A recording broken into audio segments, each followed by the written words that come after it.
Tienes palabras de vida eterna. ¿Dónde más iré, Dios? ¿Dónde más iré? Tienes palabras de vida eterna. Ahí era la palabra del Señor. Romanos capítulo 15, versículo 22 al 33. Gracias, Marcia. Muchas gracias. Romanos capítulo 15, 22 al 33. Hoy vamos a ver la segunda parte de este pasaje. Leamos juntos y luego vamos a orar. Romanos 15, 22 al 33. Dice así la palabra del Señor. Por esta causa me he visto impedido muchas veces de ir a vosotros. Pero ahora, no teniendo más campo en estas regiones, y deseando desde hace mucho ir a vosotros, cuando vaya a España iré a vosotros, porque espero verlos al pasar y ser encaminado allá por vosotros una vez que haya gozado con vosotros. Mas ahora voy a Jerusalén para ministrar a los santos, porque Macedonia y Acaya tuvieron a bien hacer una ofrenda para los pobres que hay entre los santos que están en Jerusalén. Pues le pareció bueno y son deudores a ellos, porque si los gentiles han sido hechos participantes de sus bienes espirituales, deben también ellos ministrarle de los materiales. Así que cuando haya concluido esto y les haya entregado este fruto, pasaré entre vosotros rumbo a España. Y sé que cuando vaya a vosotros, llegaré con abundancia de la bendición del Evangelio de Cristo. Mas os ruego, hermanos, por nuestro Señor Jesucristo y por amor del Espíritu, que me ayudéis orando por mí a Dios, para que sea librado de los rebeldes que están en Judea y que la ofrenda de mi servicio a los santos en Jerusalén sea acepta, para que con gozo llegue a vosotros por la voluntad de Dios y que sea recreado juntamente con vosotros. Y el Dios de paz sea con todos vosotros. Amén. Oremos. Bendito Señor, te damos gracias por la hermosa reunión que nos estás regalando, que hemos podido alabar y exaltar tu nombre, escuchar el Evangelio, la escuela bíblica, la lectura, el tiempo precioso de comunión, poder adorarte por medio de las ofrendas, orar unos con otros. Realmente cada una de esas actividades nos edifica, Señor, nos revitaliza, nos has dado cosas grandiosas y preciosas. Te ruego ahora, Señor, que ha llegado el momento de tu palabra, de la predicación, que abras nuestro entendimiento para poder comprender las verdades universales de este pasaje, junto con sus implicaciones prácticas, para que entonces al entendernos podamos creerlas y ponerlas en práctica, para que entonces seamos todos edificados. Dame, Señor, el entendimiento, la capacidad de poder expresar con claridad estos pasajes y que vos seas glorificado al ser expuesto a tu palabra. Señor, te damos gracias por todo y dejamos todo en tus manos en este tiempo, en Cristo Jesús. Amén. El título del sermón, tú lo conoces el mismo la semana pasada, un líder espiritual es diligente en su ministerio. Uno de los deportes que más me gustan, no sé si usted lo sabía, aparte del fútbol que está ahí, ¿no? Es el básquet. Cuando tengo tiempo, especialmente el que miro, cuando puedo, es el básquet de la NBA. Es la liga que está en los Estados Unidos y que concentra a los mejores jugadores del mundo. Al que le gusta el básquet, generalmente más mira eso. Ahora, entre todos los equipos y los jugadores, hay muchas estrellas tremendos que juegan y usted dice, bueno, a mí no me gusta mucho el básquet, a mí sí. Pero hay un jugador en especial que es el que más me gusta ver en acción, ver sus partidos, que se llama Stephen Curry. Él juega en los Golden State Warriors. Algunos especialistas en el deporte del básquet afirman que Steph ha cambiado la manera de jugar el básquet porque él hace disparos o tira de larga distancia al aro, de manera que no son las tradicionales del básquet y que no son las que los entrenadores recomiendan hacer. Pero él los hace igual y tiene un gran porcentaje de eficacia. Hizo que la mayoría de los equipos tuvieran que cambiar y modificar sus estrategias cuando juegan con él. Lo que creo que vale la pena mencionar en cuanto a esto, y lo traigo a esto porque este jugador no logra encestar tiros tan difíciles de casualidad, ¿no? Porque, bueno, tiene mucho talento. Habiendo estudiado un poco sobre la vida de él, sé que él practica horas y horas para mejorar su porcentaje de aciertos. Está muchísimo tiempo dedicando para poder entrenarse y hacer esos tiros que hace. Incluso, generalmente incluso cuando es de local que juega, mucha gente va mucho antes del partido porque él una hora antes está todo el tiempo practicando esos tiros largos y la gente le encanta verlo porque obviamente emboca un montón, pero justamente lo hace practicando, ¿no? Como se le dice en el básquet, como calentando el brazo, preparándolo para el partido. y él entonces se dedica entonces a practicarlo incluso una hora antes. Esta persona, alguien al que podemos decir que es diligente en lo que hace, no hace las cosas a media, él tiene una constancia en la planificación de su entrenamiento y por eso logra los éxitos que logra. Ahora, la duda que pudiera surgir, ¿no? Dejando de lado lo que es el deporte, cualquier otro tipo de disciplina o cosas o áreas de la vida donde uno puede pensar, la duda podría ser, y en el caso de un ministerio espiritual, de un servicio espiritual, ¿alcanza con la diligencia personal para lograr cumplir con cada tarea que emprendamos, que queremos hacer? ¿Alcanza solamente con nuestra diligencia personal? Bueno, yo creo que la respuesta es un sí y es un no a la vez. Es sí en cuanto a la evaluación de la fidelidad del que sirve. Si quiero pensar si realmente puedo ser fiel y si eso depende de mi diligencia personal, en un sentido sí. Si uno quiere ser fiel en lo que hace, se requiere mucha diligencia de nuestra parte. Diligencia que estamos viendo un poco de qué es ser diligente, lo estamos viendo en este texto. Pero también por otro lado, la respuesta es no, en el sentido de que para lograr que a través de un servicio espiritual otros puedan ser afectados o edificados espiritualmente, se requiere sí o sí de la obra de Dios. En eso ya no tiene que ver tanto con nuestra diligencia, sino con lo que Dios puede hacer.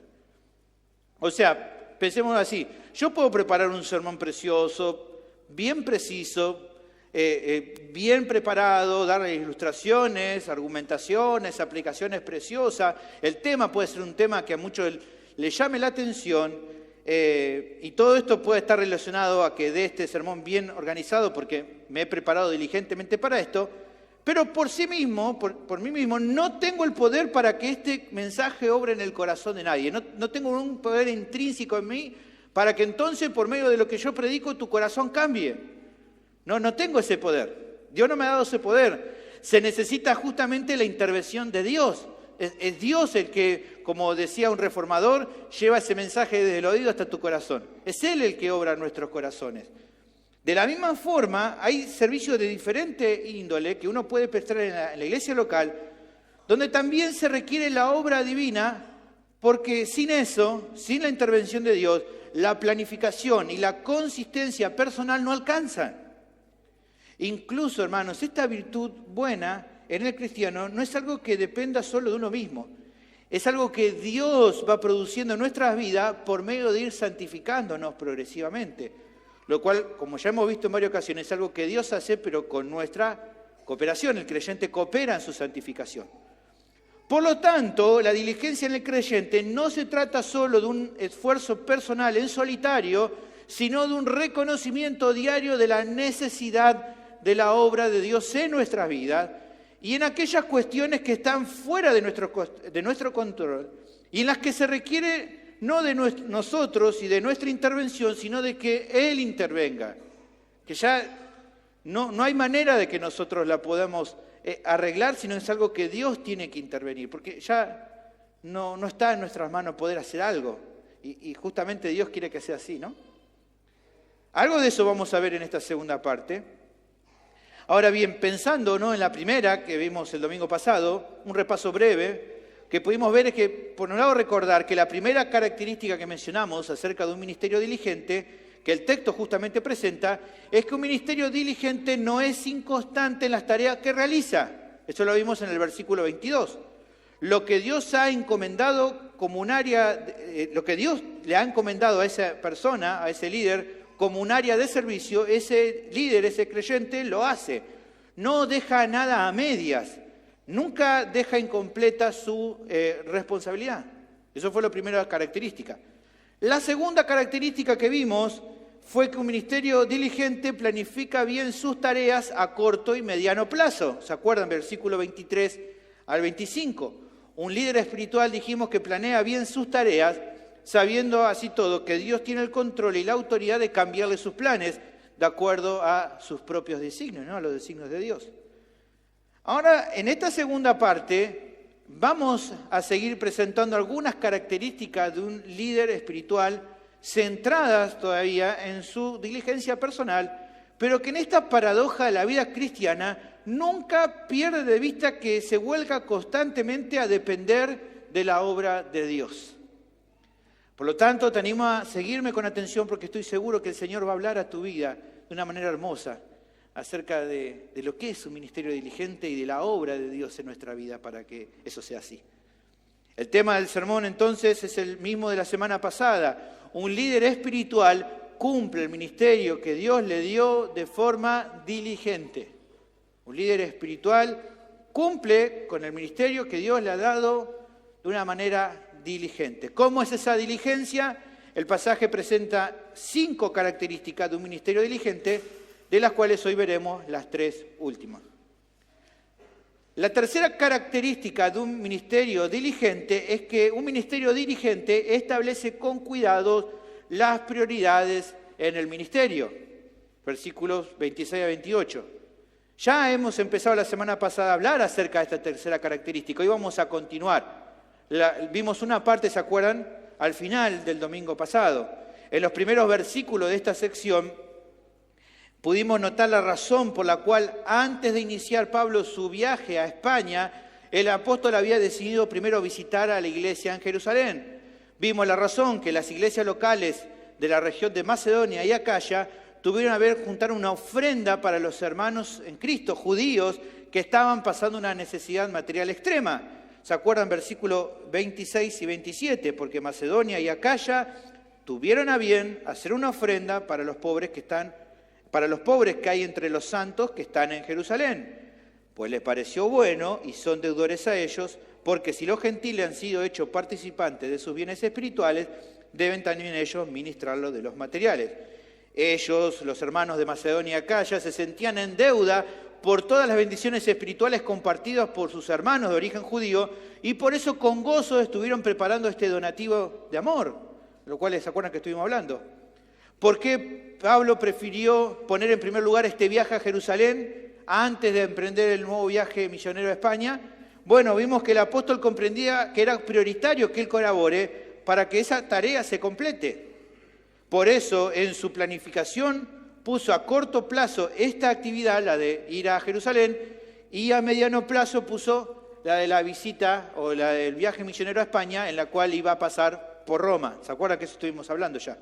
Como decía en la primera parte del sermón, la tercera característica de un ministerio diligente es que establece con cuidado las prioridades en su ministerio. Primero lo más importante y a continuación algo que pudiera esperar un poco más, buscando, como mencionaba la semana pasada, planificar bien las cosas sin dejar nada a medio terminar. Ahora, en lo que resta de esta sección vamos a encontrar algunos conceptos más que podemos revisar y que no vimos la semana pasada por razones de tiempo. Nos quedaba por ver el versículo 28, que también habla sobre esta tercera característica de un ministerio diligente. Fíjense el versículo 28, lea conmigo, dice, ahí lean su Biblia. Así que cuando haya concluido esto y les haya entregado este fruto, pasaré entre vosotros rumbo a España. ¿Qué se está marcando acá? ¿Qué está diciendo el apóstol? Bueno, en los versículos anteriores mencionaba que Pablo había determinado priorizar esta tarea por sobre otra, manifestando su deseo de querer colaborar con este proyecto para que tenga una concreción exitosa.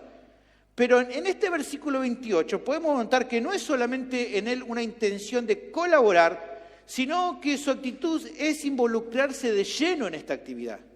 No es solamente, bueno, voy a dar una mano, como decimos nosotros, sino dar las dos manos, poner todo el ahínco en ayudar en esto. ¿Cómo sabemos esto? Bueno, es interesante revisar en el texto que el apóstol escribe que la tarea que está realizando se va a concluir, dice, cuando haya entregado este fruto. El tema aquí, que dice esto de entregar este fruto, hay una palabra clave acá importante de por qué digo que él estaba muy involucrado en esta tarea, que es el verbo que usted ve como haber entregado.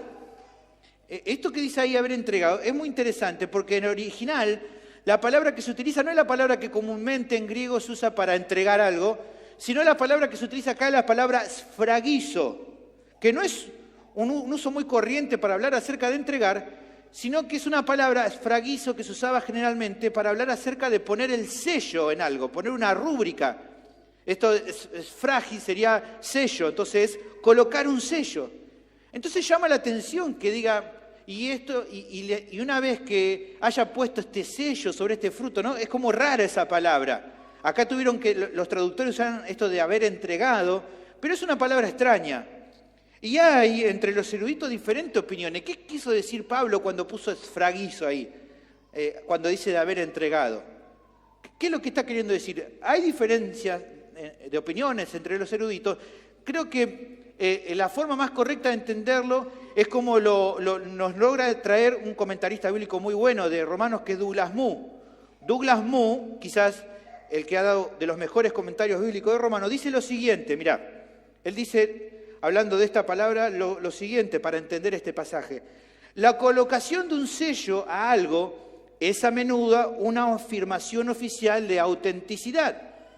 Quizá entonces Pablo, como apóstol de los gentiles, pretendía acompañar a los que tenían que entregar la colecta en Jerusalén con el fin de garantizar su integridad y asegurar que los receptores interpretaran correctamente la intención de sus hermanos gentiles. Por lo tanto, podemos encontrar en su actitud lo que es realmente priorizar las cosas de una manera correcta. Priorizar no es solo posicionar tareas en el tiempo, definir tareas a corto y mediano plazo, sino en cada una de esas actividades que yo planifiqué, servir con compromiso y con integridad. Ese es el punto.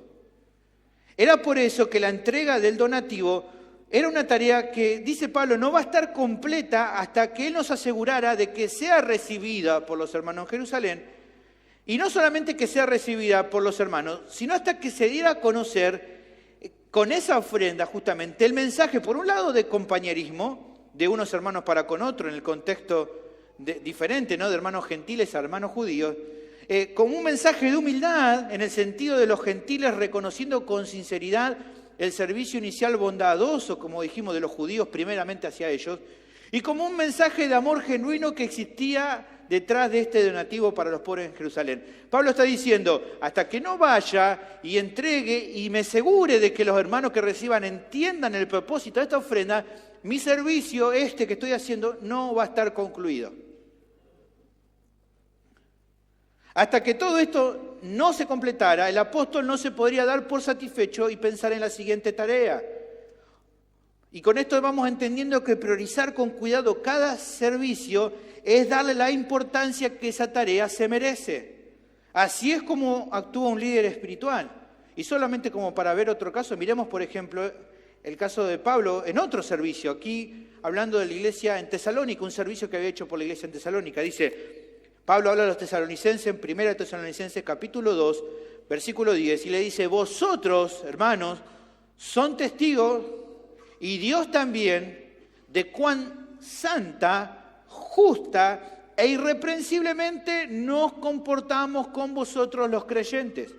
Así como también sabéis de qué modo, como el Padre a sus hijos, los exhortamos y consolamos a cada uno de ustedes. Y os encargábamos que anduvieran como es digno de Dios, que os llamó a su reino y gloria. ¿Qué vemos acá en Pablo en Tesalónica? En la tarea que hizo. Se involucró. Y él le dice, ustedes son testigos y Dios es testigo que fue así. El resto del texto también indica, volvemos a nuestro pasaje, versículo 28, que en los planes del apóstol estaba luego entonces de que sí se concretara este trabajo en Jerusalén, ahí sí entonces ir rumbo a España y obviamente, como dijimos, de camino pasar por Roma. Lo que comentaba acá la semana pasada es que nos iba a quedar para esta segunda parte, y lo vamos a ver hoy, pensar, ¿por qué Pablo? No sé si usted te pusiste a pensar, ¿por qué Pablo eligió España? No sé, ¿qué quería comer? Una empanada gallega, no sé, qué sé yo lo que quería. Pero de alguna manera hubo algo que lo motivó a Pablo a querer decir, bueno, voy a ir a España. Bueno, creo que para poder entender un poco de idea acerca de esto, de por qué eligió, habría que revisar un poco el contexto histórico y geográfico. Estudiando un poco sobre el contexto histórico, el contexto geográfico, hay un erudito que enseña lo siguiente y que concuerda con muchos otros estudiosos del tema. Mira, él dice lo siguiente, España incluía la ciudad o región a la que se hace referencia en el Antiguo Testamento como Tarsis, el lugar donde usted sabe, Jonás quería huir de Dios, ¿no? Allí que se menciona en Jonás 1:3. Y donde también se menciona en 1 Reyes 10:22, una flota de barcos traía oro, plata, marfil, monos y pavos reales al rey Salomón, también de Tarsis. Así se lo menciona en el Antiguo Testamento.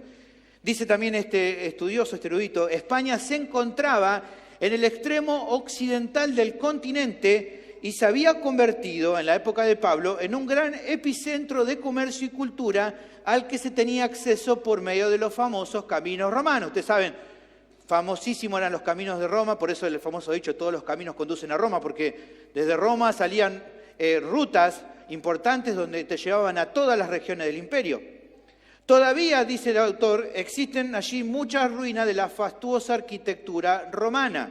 Esa provincia de España, o Hispania como es conocido, había producido hombres salientes como Marcial, famoso por sus epigramas, el poeta Lucano, el eminente orador Quintiliano y el ibero más ilustre del Imperio Romano, llamado Séneca, aquel notable hombre de Estado y filósofo estoico quien fue tutor de Nerón y primer ministro del imperio.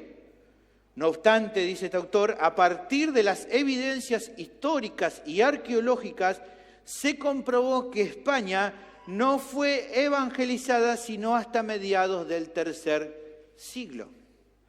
¿Qué nos muestra esta reseña, hermanos, histórica y geográfica? Que era muy entendible el deseo de Pablo de llevar el Evangelio de Cristo a una región donde evidentemente todavía no había sido escuchado.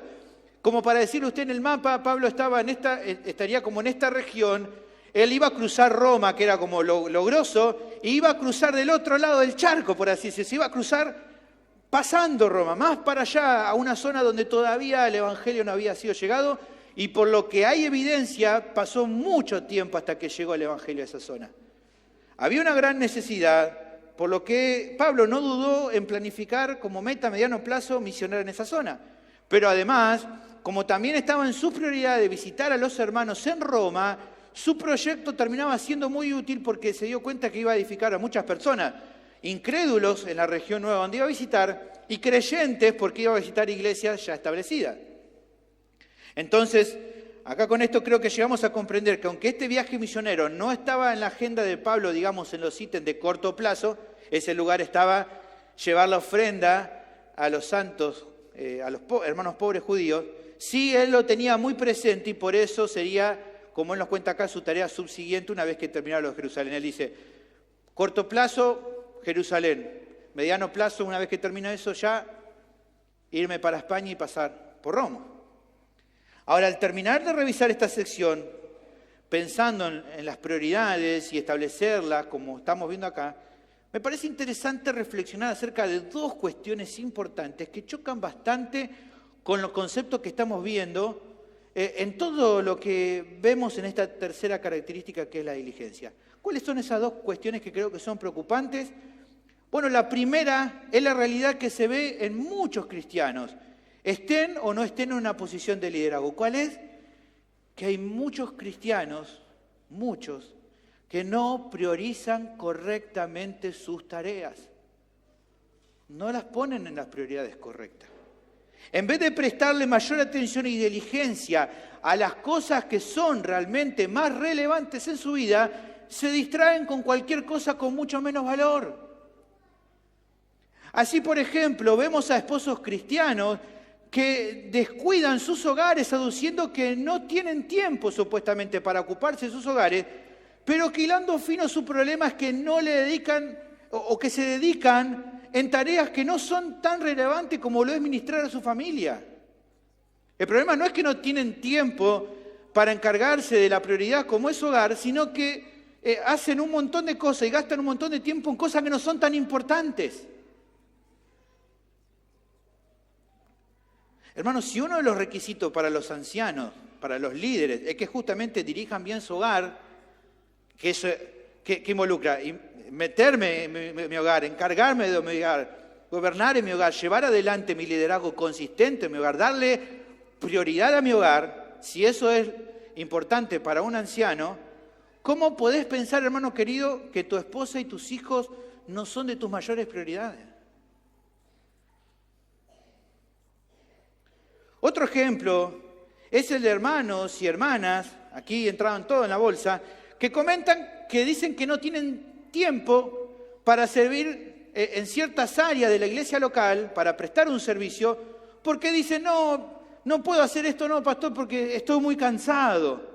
No, y esto otro no puedo hacer porque, no sabés, estoy re cansado. Y dicen que están re cansados, pero después, por otro lado, destinan varios días de la semana a quedarse hasta alta hora de la noche mirando series y películas. Y vos decís, ¿cómo? ¿Está cansado por una cosa y no para la otra? ¿Cómo es? ¿Qué es más importante? ¿No sería esto errar en las prioridades? Y así hay muchas otras formas donde los cristianos muestran una falta completa de diligencia, porque esto es falta de diligencia, poniendo en último lugar lo que realmente es prioritario y dedicando su agenda a cuestiones que pueden tal vez no ser malas por sí mismas, pero que tal vez pueden esperar un poco. Eso te dije que es la primera cuestión. La segunda cuestión también preocupante es la del caso de otros cristianos que tienen otra situación diferente. ¿Cuál es esa otra situación? Esas personas en teoría, tienen claras sus prioridades, las ordenan bien, pero después en la práctica no siguen el ejemplo de Pablo. No se involucran de verdad en aquellas cosas que ellos mismos determinaron priorizar y que estaba correcto. Dijeron, esto primero, esto segundo, esto tercero, pero cuando determinan que esto es primero, lo hacen a media, lo hacen mal, no lo hacen correctamente. Eso no sirve. O sea, no darle una prioridad genuina a algo es lo mismo que nada. Si digo que esto es primero y prioritario y después no me involucro de verdad en eso, entonces es lo mismo que no priorizarlo. O sea, a ver, por ejemplo, si un matrimonio creyente, por ejemplo, ¿no? Define dedicarle un tiempo discipulado a la familia, dice, bueno, familia, ¿no? El papá y la mamá se sientan, hablan con sus hijos, familia, este jueves a la noche o este viernes a la noche, vamos a tener un tiempo discipulado familiar. Y cuando llega ese momento, ese matrimonio se empieza a distraer en un montón de cosas, uno agarra el celular para responder mensajes, el otro se pone a limpiar, y un montón de cosas, y no hacen lo que supuestamente dijeron que iban a determinar. Entonces, verdaderamente ese matrimonio no está dándole una prioridad honesta a lo que consideraron que realmente era prioritario. Por ende, entonces, no está mostrando diligencia. ¿Estoy queriendo decir con esto que está mal esas otras cosas que hicieron? No, puede que no, pero no es el momento. Porque la idea era darle prioridad a lo que se determinó que tenía prioridad. ¿Me entienden? Así también, si un creyente, por ejemplo, define, por ejemplo, hacer algo para el Señor un miércoles a la tarde, porque para él era prioritario, no sé, por ejemplo, juntarse con un hermano a orar, lo más lógico es que no ocupe ese tiempo para hacer otras cosas, sino que dentro de lo posible, lo que vaya surgiendo, lo mueva a otro momento que no le entorpezca eso que consideró que era prioritario. Si dijiste el miércoles a la tarde me junto con tal hermano y lo definiste es un domingo, hoy tuviste en tiempo de comunión, dijiste, hermano, nos juntamos el miércoles, hermano. Sí, qué bendición, dale. Lunes, me surgió una actividad el miércoles a la tarde. Bueno, la voy piloteando. No la ponga el miércoles a la tarde. Si dijiste que era prioritario, movelo a jueves, movelo a martes, que no te molestes si vos dijiste que lo otro era prioritario. Hermano querido, si no te estás tomando en serio las prioridades en tu servicio, al que en un sentido tampoco estás tomando en serio es al Señor mismo. Porque en definitiva no nos olvidemos que al Señor servimos con lo que hacemos. Tenés que arrepentirte de corazón por ese pecado. La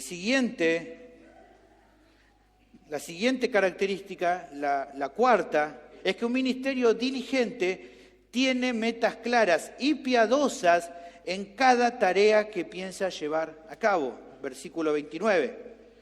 El pasaje prosigue con el apóstol contando cuál era su expectativa al llegar a Roma. Dice en el versículo 29, lea conmigo, y sé que cuando vaya a vosotros, llegaré con abundancia de la bendición del Evangelio de Cristo.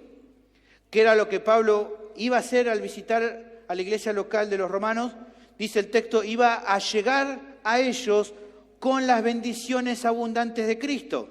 Aquí en este pasaje los manuscritos más importantes no incluyen el término evangelio. Y la mejor traducción de este pasaje sería, por ejemplo, como hace Biblia de las Américas o NBI, del versículo 29. Fíjense cómo dice NBI. Dice, sé que cuando los visite, iré con la abundante bendición de Cristo. Ahí no está la palabra evangelio, creo que esa es la mejor traducción. Ahora, ¿cuáles eran estas bendiciones abundantes que podía dar? Bueno, evidentemente aquellas que tenían que ver con el ministerio que Dios le había conferido al apóstol. Evidentemente Pablo no tenía para ofrecerles bienes materiales ni promesas falsas acerca de una prosperidad en la vida terrenal, como muchos hoy supuestos apóstoles y falsos profetas ofrecen, que ofrecen a la gente un montón de cosas materiales y le prometen un montón de cosas. Horrendo eso que hacen. Tampoco como predicador les iba a dar un mensaje que apunta a levantarle la autoestima.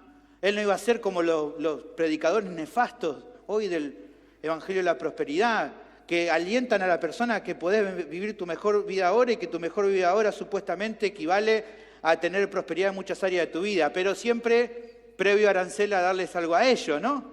Eso no es tampoco lo que Él les prometió. Eso lo hacen los falsos apóstoles de hoy. Nada de esto es lo que Pablo les iba a ofrecer. En su servicio, Pablo entendía que lo central eran señales acerca de la palabra de Dios. En Hechos 20:27, él dice a los ancianos de Éfeso, no he rehuido anunciaros todo el consejo de Dios. Su meta, la bendición que él podía llevarles, sabía que era predicarles sobre el Evangelio de Cristo. Él a los corintios lo mismo, le dice en 1 Corintios capítulo 2, versículo 1. Así que hermanos, cuando fui a vosotros para anunciarles el testimonio de Dios, no fui con excelencia de palabras o de sabiduría, pues me propuse no saber entre vosotros cosa alguna, sino contarles sobre su mejor vida ahora. No, me propuse no saber entre vosotros cosa alguna, que no sea, tenemos que hacer pactos. No, ¿qué dice? Pues me propuse no saber entre vosotros cosa alguna, sino a Jesucristo y a este crucificado. Esta es la bendición que dan los siervos espirituales de verdad.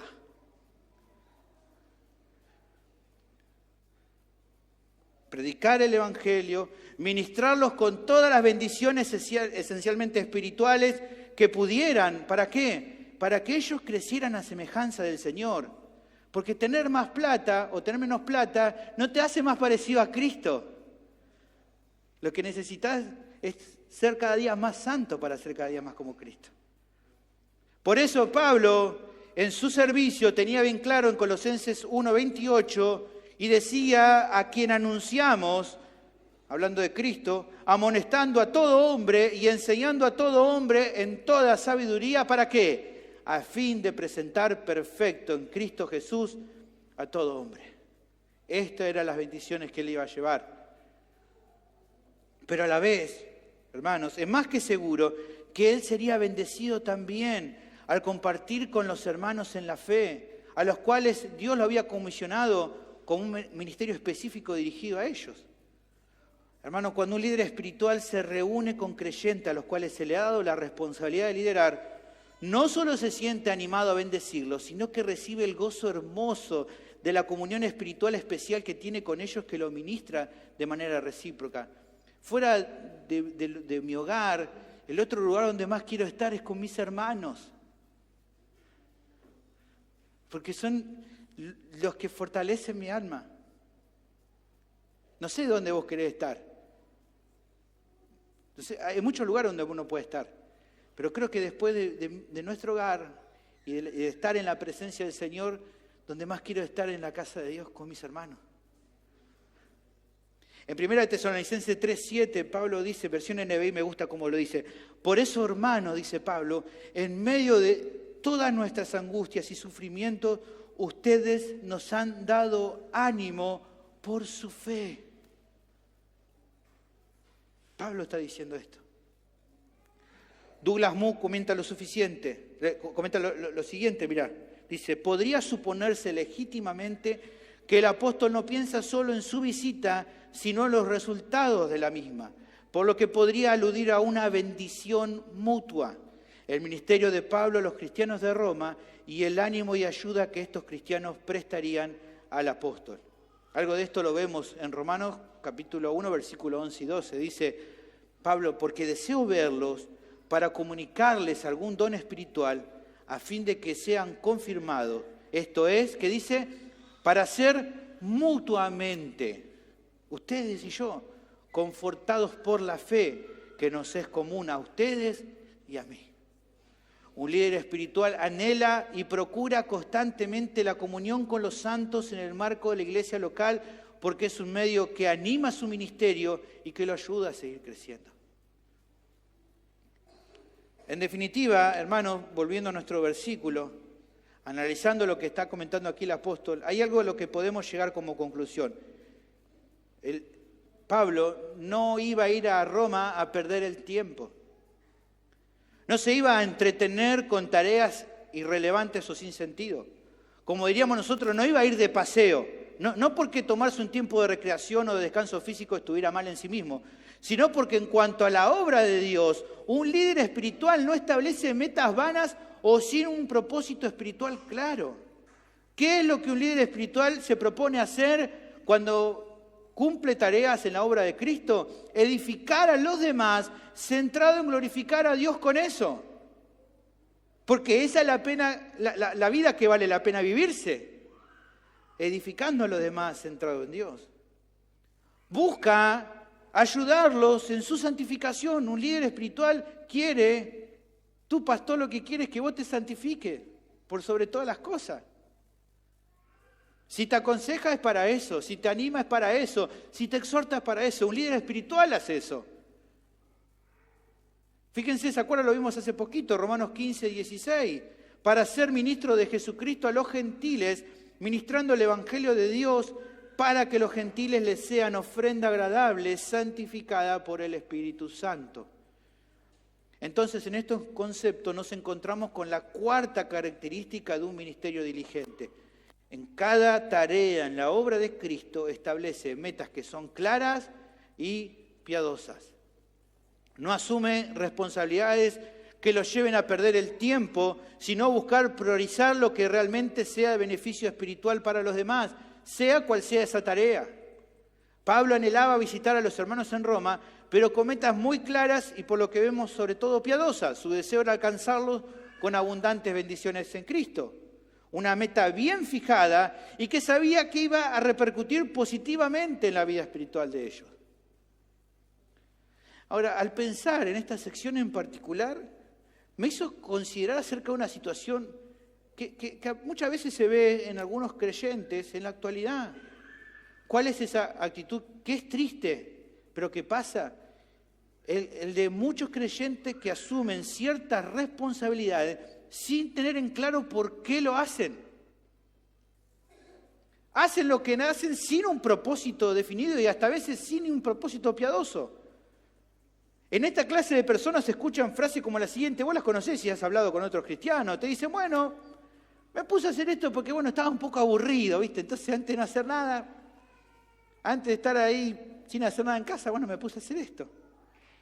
No tenía nada interesante para hacer, entonces, me ofrecí a ayudar. O están los otros, ¿no? Que le preguntáis, ¿y por qué haces esto? Mirá, no tengo ni idea para qué sirve esto que hago. Pero yo lo hago. Alguien me dijo y acá estoy. ¿No? Está el otro que dice, yo vine a colaborar, para no quedar mal, porque el hermano me preguntó si quería ayudar y no quería que piense mal de mí. Pero en verdad no le encuentro el sentido a lo que estoy haciendo. Y así hay un montón de ejemplos. Personas que no saben por qué hacen. Ahí están haciendo cosas y qué sé yo, ya algo va a salir, ¿no? A veces las personas no lo dicen abiertamente así porque no es políticamente correcto decir algo así, pero lo piensan o se nota por la actitud que tienen al servir. Una actitud totalmente desconectada, empujándolos, porque no saben por qué hacen lo que hacen. No tienen idea de qué es lo que quieren llegar con eso que están realizando. Mucho menos saben de qué forma esa labor puede edificar a otros. Ahí están haciendo, ¿no?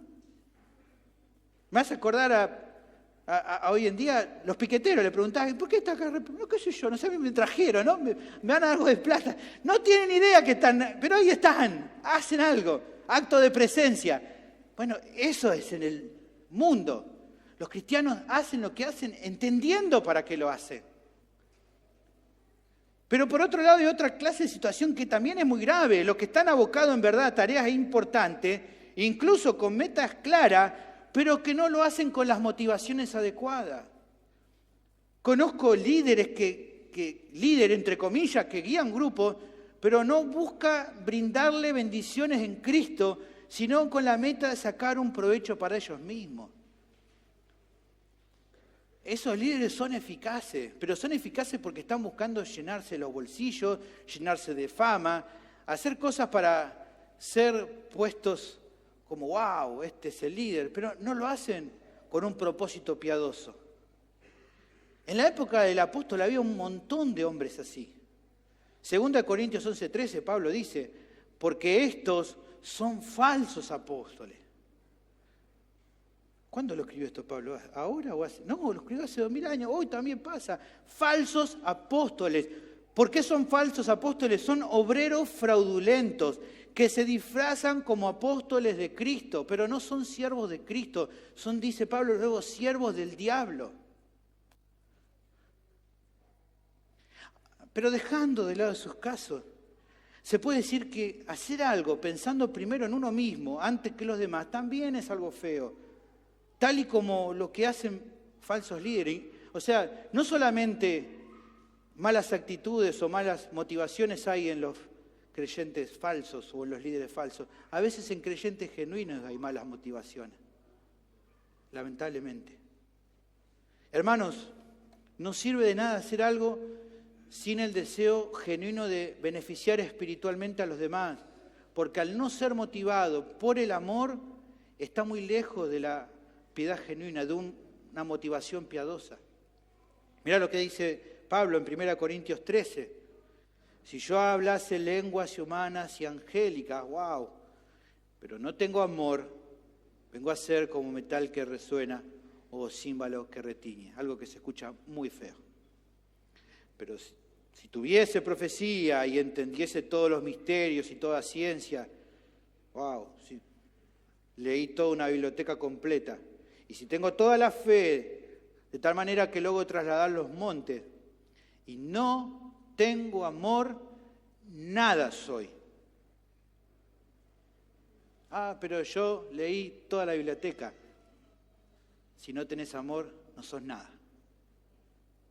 Y dice Pablo, si repartiese todos mis bienes para dar de comer a los pobres, y si entregase mi cuerpo para ser quemado, y no tengo amor, de nada me sirve.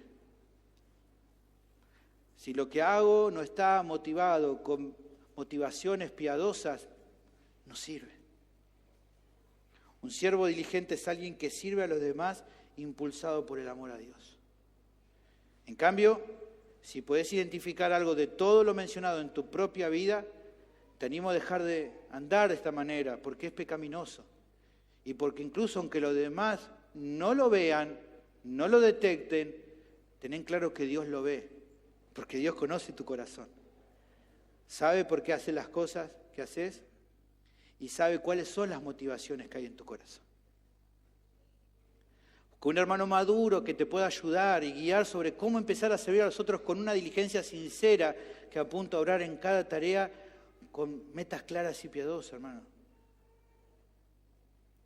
Realmente no obrar con diligencia, no teniendo prioridades claras, es algo muy triste en un creyente, claramente que sí. Pero creo que hay un asunto que es incluso peor, déjame decirte. Si todavía tu vida no está en Cristo, tu vida entonces es un completo sinsentido, aunque seas diligente o no seas diligente en muchas cosas de tu vida. Porque si todavía no recibiste el perdón de tus pecados, tu vida está perdida.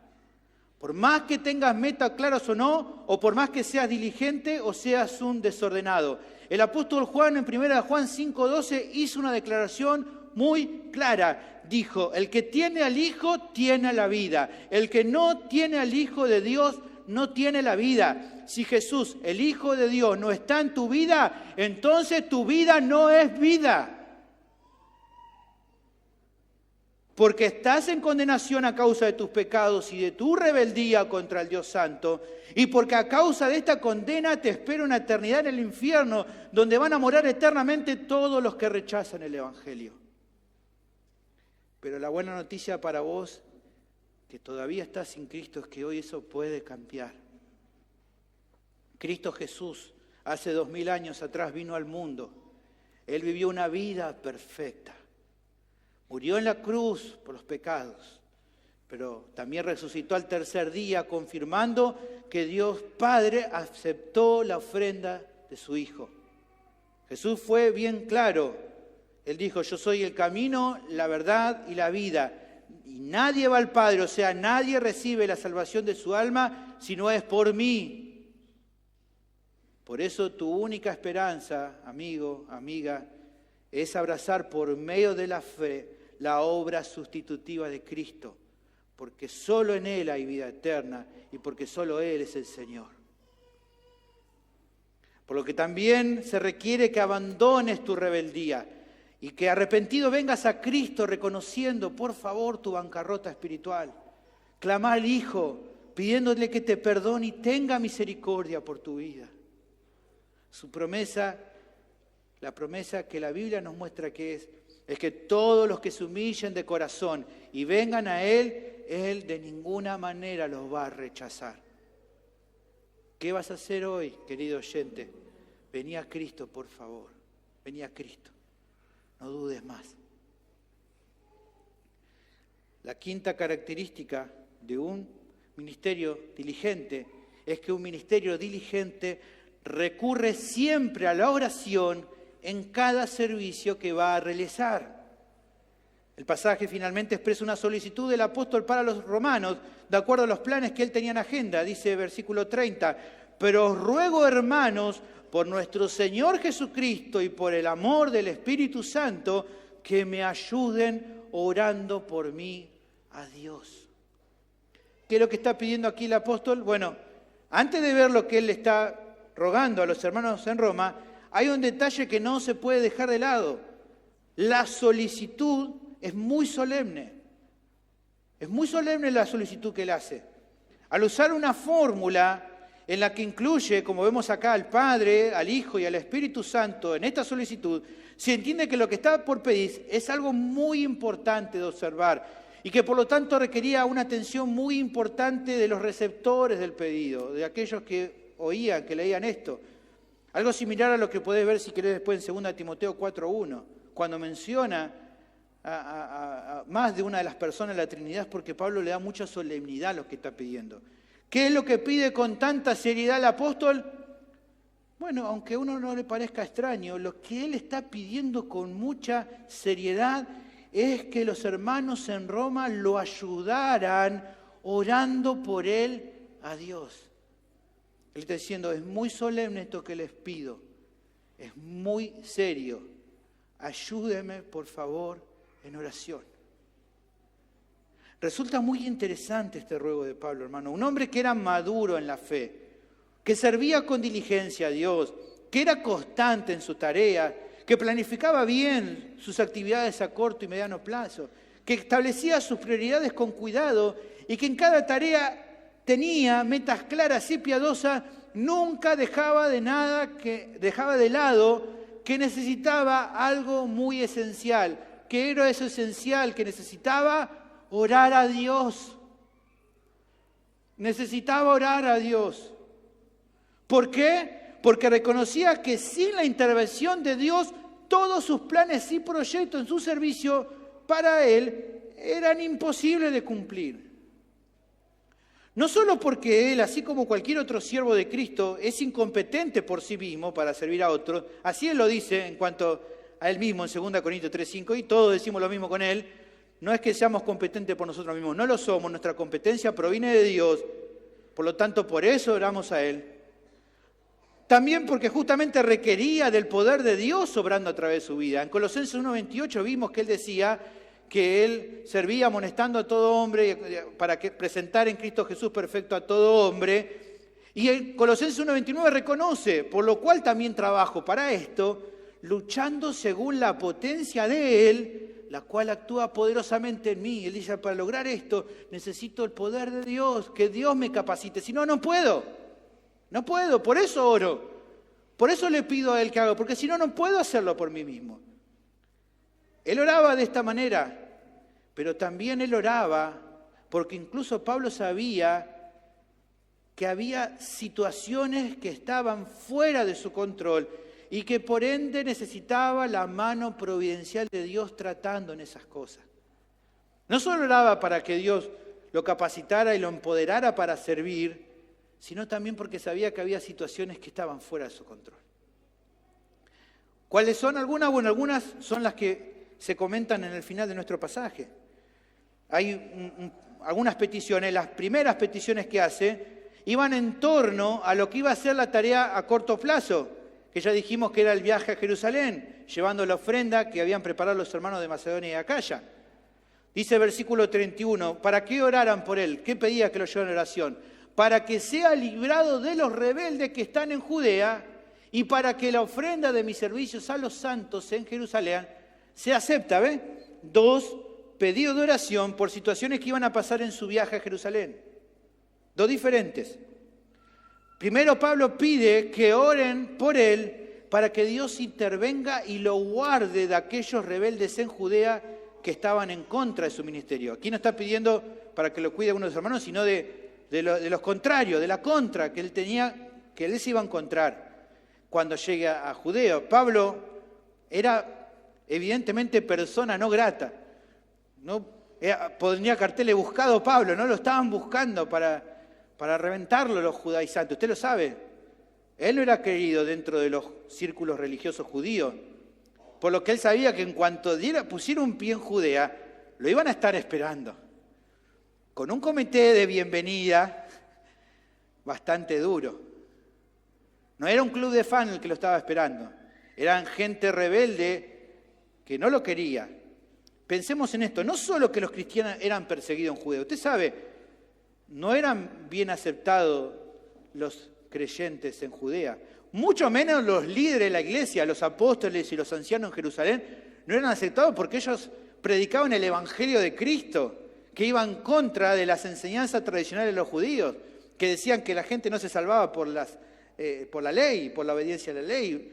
Entonces, en el mensaje que ellos presentaban, los líderes religiosos judíos no podían ni ver a los apóstoles y a los ancianos de Jerusalén. Pero incluso entre todos los apóstoles, si había un apóstol que seguramente generaba más odio entre los líderes religiosos judíos, era Pablo. Porque no solo predicaba el mismo mensaje que Pedro, que Juan, que Jacobo y que el resto, sino que incluso, así como los creyentes daban gloria a Dios, porque él era el apóstol de los gentiles, para los judíos, que él sea el apóstol de los gentiles era justamente algo que provocaba un odio tremendo. Imagínense, este judío no solo predica el evangelio de ese Jesús, sino que está diciendo que ahora los gentiles, los perros gentiles, son también parte del pueblo. Perros gentiles, así lo conocían los judíos. Los perros gentiles son también parte del pueblo de Dios. Este hombre es un blasfemo. En cuanto le vamos, lo vamos a matar. Esa gente lo estaba esperando en Judea.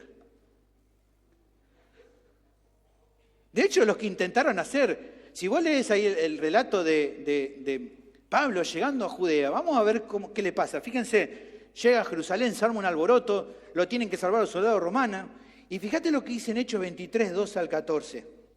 Venido el día, algunos de los judíos tramaron un complot y se juramentaron bajo maldición, diciendo que no comerían ni beberían hasta que hubiesen dado muerte a Pablo. ¡Fua! Eran más de 40 los que habían hecho esta conjuración, los cuales fueron a los principales sacerdotes y a los ancianos y dijeron: nosotros nos hemos juramentado bajo maldición a no gustar nada hasta que hayamos dado muerte a Pablo. Y los líderes religiosos dijeron: no, ¿cómo van a decir eso? Perfecto, muchacho. Se lo vamos a servir de bandeja y cuando está, sácate. Esto, imagínense, no están diciendo este hombre: no vamos a comer y beber nada hasta que no matemos a Pablo. ¿Ven el odio? No le estoy haciendo grande, es así. Por eso es que Pablo, sabiendo esto, entonces pide: oren por mí. El apóstol requería la intervención de Dios y pedía oración, no para ser librado de pruebas y aflicciones a causa del Evangelio, porque eso es algo inevitable. Él no oraba pidiendo: mira, no quiero tener ningún problema, quiero que mi viaje a Jerusalén sea un viaje de placer. Él sabía que esto no iba a ser así. Sabía que las aflicciones son parte de la vida de todos los que sirven a Dios de corazón. Todo aquel que quiera servir a Dios de corazón siempre va a encontrar oposición. Es así. Pero su oración era para que Dios preserve su vida de estos enemigos y así pudiera completar con la labor que tenía por delante. Si usted lee ahí en Hechos, va a encontrar que Dios concede esta petición y lo preserva. Esta gente lo quería matar ahí en Jerusalén, pero no logra. Providencialmente usted va a ver, Lucas cuenta, y esto es providencia de Dios. Ahí en Biblia de las Américas dice, esta gente estaba tramando esto, pero dice: el hijo de la hermana de Pablo. ¿Cómo? No sé. Pero bueno, providencialmente Dios preparó que el hijo de la hermana de Pablo, el sobrino de Pablo, se enteró de la emboscada, de esto que querían hacer. Y entró al cuartel y dio aviso a Pablo. Y entonces empezamos a ver que Pablo avisa y entonces no se da lo que este hombre quiere. La providencia de Dios, porque si Dios no hubiera movido así de esta manera, Pablo no se hubiera enterado y lo hubieran matado. Pero Dios lo guardó. Tremendo, ¿eh? Dios obrando, Dios sobró. Escuchó la oración de los hermanos por Pablo. Pero también ruega, en nuestro texto, ora para que Dios lo guarde de estas personas. Y también ruega para que la ofrenda de su servicio que él iba a prestar pudiera ser acepta por los hermanos en Jerusalén. ¿Por qué? ¿Por qué no lo recibirían? ¿Por qué él pide que sea acepta? Bueno, evidentemente en el contexto de aquel entonces había todavía ciertos recelos entre los hermanos de ambos contextos.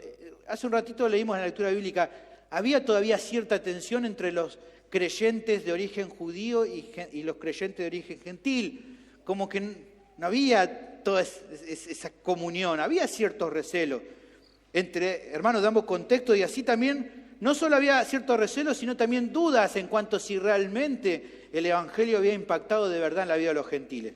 En Hechos capítulo 15, versículo 11, se habla del concilio en Jerusalén y Pedro tomó la palabra en el concilio para hablar acerca de esto y dice versículo 11, antes creemos que por la gracia del Señor Jesús seremos salvos, de igual modo que ellos, está hablando de los gentiles.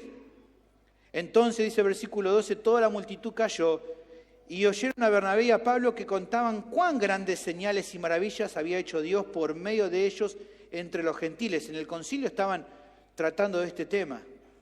Al existir todavía estas tensiones, ¿no?, en los corazones de los hermanos, Pablo ora porque él no sabía cómo iban a tomar los hermanos judíos la ofrenda enviada por los hermanos gentiles. No sabía que lo tomarán a bien, lo tomarán a mal, se sentirían ofendidos, como diríamos nosotros, ellos sentirían que le estarían mojando la oreja, diciendo, miren, acá estamos nosotros, tomen. No sabía cómo iban a reaccionar. Y más que saber cómo iban a reaccionar, él esperaba que reaccionaran bien, y él esperaba eso. El punto es, no estaba bajo su control cómo iban a reaccionar los hermanos cuando él llegara con esta ofrenda. Por eso, como no sabía y no estaba bajo su control, pedía a los hermanos que oraran por esta situación, ya que eso, como dice aquí el pasaje en el versículo anterior, les ayudaría un montón. Aquí la palabra para ayudar es una palabra especial, es la palabra sunagonizomai, que es como ayudar muchísimo. Me recontra ayudarían, está diciendo, que oren por mí. Un comentarista nos trae claridad en cuanto a este pedido. Debido a que Pablo y sus acompañantes gentiles de Macedonia y Acaya estaban trayendo una contribución monetaria a la iglesia de Jerusalén, que seguía siendo en su mayor parte judía, el servicio que Pablo menciona se refiere sin duda, al menos en parte, a esa ofrenda. El apóstol quería que los santos de Roma oraran con él para que el regalo no ofendiera a los creyentes judíos en Jerusalén, sino que la ofrenda fuese acepta a los santos de ese lugar. Pablo quería que esa ofrenda fuera recibida con gratitud y amor por lo que era un gesto de amor fraternal y reconciliación. Esa en cuanto a la primera tanda de pedidos. La siguiente tanda de pedidos de oración tenía que ver ahora no con su viaje a Jerusalén, sino con su viaje a Roma, de camino para España. Fíjense el versículo 32. El anterior, el 31, hablaba sobre qué esperaba o qué cosas pedía en cuanto al viaje a Jerusalén. Versículo 32. Para que con gozo llegue a vosotros por la voluntad de Dios y que sea recreado juntamente con vosotros. ¿Ven? Peticiones que tenían que ver en cuanto a su viaje a Roma. Su deseo era llegar con gozo a Roma de acuerdo a la voluntad de Dios, considerando las dificultades que podía tener en Jerusalén o incluso en el mismo viaje hacia Roma. Pablo sabía que dependía de la voluntad divina para llegar a ellos, sabiendo todo lo que le esperaba en Jerusalén, sabiendo que él no era muy querido en todas las regiones, sabía que para realmente que se dé, que él llegara a Roma bien, necesitaba que Dios obrara. Pero no solo que quería llegar bien, sino también su mayor gozo sería que lo que realizara pudiera hacerlo de acuerdo a la voluntad de Dios. O sea, él no solo quería llegar bien, sino llegar para poder servirles, para poder ministrarles. ¿Me entienden? O sea, no es solamente que oro para que, bueno, llegue a Roma. O sea, si llego a Roma pero en un cajón, no mucho lo voy a servir. O si llego a Roma todo golpeado, ¿no? A medio muerto no voy a poder servir mucho. Que llegue, pero que llegue bien, porque quiero servirles a ustedes. Porque anhelo verlos y tener un tiempo de gozo con ustedes. Porque lo que realmente importaba era poder servir y ministrarles. De hecho, sabemos por el relato de Hechos, si usted lee todo el relato de Hechos finalmente él iba a llegar a Roma. Esto iba a pasar. Pero quizá no en las condiciones ideales. Todo lo que aquí él cuenta que planifica, bueno, se sale de la agenda. Él empieza a tener un montón de problemas. ¿No? Como leemos acá, parece que esto es lo ideal, ¿no? Expectativa, ¿no? La realidad fue otra, nada que ver. Llegó a Roma, pero la situación no fue fácil. Él padeció en muchas cosas en su viaje a Jerusalén y luego que salió de Jerusalén para llegar hasta Roma. Pero seguramente llegó confiado en que todo pudo hacerlo de acuerdo a la voluntad del Señor, como era su mayor deseo. Él decía, bueno, en definitiva, sea como sea que llegue, que pueda hacer en todo la voluntad de Dios. Eso es lo único que importa. Usted, acá no se ve, porque no lo comenta, pero si usted lee el libro de Hechos va a ver que no le fue fácil. Llegar a Jerusalén no le fue fácil. Hubo muchas complicaciones. En Jerusalén no le fue fácil, lo encarcelaron, casi lo matan, lo sacaron medio ahí a los tumbos, salió a Jerusalén, lo llevan a otra ciudad, está preso un tiempo, él tiene que hacer unos alegatos delante de unos gobernantes, ven casi que lo querían llevar para otro lado y en el camino lo iban a matar, al fin y al cabo no se da. Él apela a César y entonces, bueno, en definitiva lo mandan después de un buen tiempo que estaba ahí encarcelado, lo sacan y lo llevan a Roma. Y dice, bueno, joya, se dio, ahora va a estar todo bien. No, ¿qué va a estar bien? Un naufragio, camino a Roma. Todo mal, casi se muere en el camino a Roma. Un naufragio, casi muerto, termina en una isla medio ahí perdida en Malta. Bueno, pero menos está con vida. Lo pica una serpiente. Y todos esperaban que se muera y no se muere por un milagro de Dios, ¿no? Y hasta que pasa un tiempo y aparece otro barco, ¿no? Y al final llega a Roma. Todo le pasó a Pablo. Dice ahora, fíjense, Hechos 28, 14, donde habiendo hallado hermanos nos rogaron que nos quedásemos con ellos 7 días. Y Lucas dice, y creo que Lucas lo intenta marcar, aunque solamente lo leemos así al pasar, versículo 14 de Hechos 28. Ahí, fíjense, versículo 14. Dice, donde habiendo hallado hermanos nos rogaron que nos quedásemos con ellos 7 días. Y dice, y luego fuimos a Roma, dice Lucas. Versículo 14 de Hechos 28 era. Lucas, que es el que relata el libro de los Hechos, luego de todo lo que comenta, dice, llegamos a Roma, llegamos ahí. Y es interesante porque, ahora sí el versículo 15, cuando llegan camino a Roma, ¿de dónde? De Roma, oyendo de nosotros los hermanos les llega al oído, Pablo está en camino, ya está llegando, Pablo está llegando. ¿No? Y entonces, ¿qué hacen los hermanos? Salieron a recibirlo hasta el foro de Apio y las 3 tabernas. Para que usted dé una idea, foro de Apio, 3 tabernas, está más o menos entre 50 a 70 kilómetros de Roma. Esta gente estaba tan contenta de haber pasado tanto tiempo orando que no pueden esperar más y se toman el colectivo y se fueron 50 kilómetros a recibirlo antes de que llegue a Roma. Uno lo lee así rápido, pero imagínense conmigo esa circunstancia, ¿no? Tantos años, pasando tantas situaciones, se van enterando de todo lo que vive Pablo y al final Pablo llega y estos hermanos que lo amaban tanto salen a encontrarse con él y dice, Pablo dio gracias a Dios y cobró aliento. Al fin vio a sus amados hermanos de Roma. Al fin el deseo de Pablo se cumplió y pudo llegar a ellos.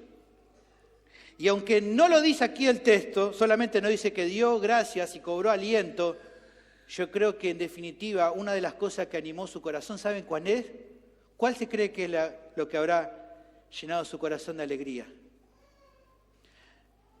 Dios nos concedió la petición que les hicimos. Oramos a Dios y Él nos respondió. ¿Cuál fue lo que habían pedido oración? Que Él pudiera llegar a Roma. Y parecía que pasaba el tiempo y no se iba a cumplir esta oración, pero en un momento pasó. Y el gozo de Pablo fue, si se acuerdan, hermanos, oramos y acá estoy. Dios contestó nuestra oración. Al fin estamos juntos. Su oración reflejaba su buen anhelo hacia los hermanos. Quería que Dios obrara para que al llegar con gozo a Roma pudiera ser recreado juntamente con ellos, o sea, disfrutar de la comunión espiritual con esta iglesia local a la que no conocía, pero que estimaba muchísimo. Esto es lo último que se nota al terminar esta sección. En el versículo 33, Él expresa una bendición y le dice, el Dios de paz sea con todos vosotros. Amén. Su oración con buenos deseos para ellos era que el Dios de paz estuviera con todos ellos y cierra esa bendición con un amén que ratifica este buen anhelo. Un líder espiritual nunca descuida tener un espíritu afable y tierno hacia aquellos que le toca ministrar. Ahora, hermanos, en lo visto en esta sección final encontramos la quinta característica de un ministerio diligente. Recurre siempre a Dios en oración por cada tarea que realiza. Cada cosa que va a hacer, ora a Dios. Hermanos, diligencia no es solo poner lo mejor de uno en la actividad que nos toca realizar, sino siempre recordar que en todo requerimos de la gracia y el poder de Dios. ¿Y cuándo demostramos que requerimos? Cuando oramos a Él. Porque de nada sirva que diga que necesito la gracia de Dios si no oro y la requiero y le pido a Dios que me ayude. ¿Querés hacer algo bien en tu ministerio? Orá al Padre pidiendo que en su misericordia intervenga y obre en lo que vas a hacer. Hermanos, la oración no es un accesorio en el ministerio de un líder espiritual, es un recurso esencial en el ministerio. Sin oración no hay diligencia posible. Clamar a Dios no debe ser jamás visto como un tiempo que genere demoras en tu deseo de querer cumplir con tu ministerio, sino todo lo contrario. ¿Por qué? Porque la oración revista tu vida con el poder que se requiere para lograr cumplir con eso y allana los caminos que están fuera de tu alcance. Hermanos, la Escritura en ese sentido es claro. Dios ha establecido la oración como el medio por el cual Él otorga lo que ya en su soberanía ha dispuesto a realizar por medio tuyo. ¿Para qué? Para que siempre, en definitiva, la gloria por cada logro en tu servicio sea para Dios, sea para Él. Por eso, hermanos, tomarse siempre un momento para orar por cada tarea que realice para Dios, nunca jamás es un tiempo malgastado. Y si te caben dudas acerca de eso, no solo aquí el ejemplo de Pablo es interesante, sino el de Cristo mismo, para que veas que su ejemplo te anime a siempre tener en mente esta realidad. Ante cada decisión importante en su agenda, él oraba. Un ejemplo solamente, Lucas capítulo 6, versículos 12 y 13. En aquellos días, dice aquí Lucas, Jesús fue al monte a orar y pasó la noche orando a Dios. Y cuando era de día, ¿qué hizo? Llamó a sus discípulos y escogió a 12 de ellos. Antes de elegir a sus 12, oró.